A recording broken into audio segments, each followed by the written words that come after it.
আচ্ছা দিদি, এখানে খাবারের দোকানটা কোথায়? ও খাবারের দোকান, হ্যাঁ ওইদিকে। বলছি কি দিদি, আমি তো এখানে নতুন এসেছি, আমি না কিছুই চিনি না, আমাকে একটুখানি নিয়ে যাবে খাবারের দোকানে? ও হ্যাঁ চলুন। আচ্ছা চলুন। আর কত দূর? ওই তো সামনে গিয়ে বাঁদিকে। ও আচ্ছা। এই তো খাবারের দোকান। ও আচ্ছা। এ কি তুমি দাঁড়িয়ে আছো কেন, বসো।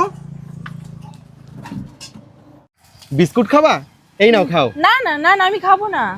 খাও খাও বলছি, ধরো খাও খাও। এ কি দিদি, তোমার চোখের নিচে এটা কি পড়েছে? এই নাও টিস্যু, একটুখানি মুছে নাও। আচ্ছা দাদা, তাহলে আমি আসছি। আচ্ছা ঠিক আছে। আরে তুমি সেই বৌদি না? তোমারই তো ভিডিও দেখছিলাম। তুমি তো পুরো ভাইরাল হয়ে গেছো। কই দেখি। এই দেখো। একটা গরিব আমাকে রাস্তায় খাবার চাইলো, তাকে দোকানে নিয়ে গিয়ে দুটো বিস্কুট কিনে দিলাম। বিস্কুট মুখে দিতে না দিতেই খুশিতে তার চোখ থেকে জল বেরিয়ে আসলো।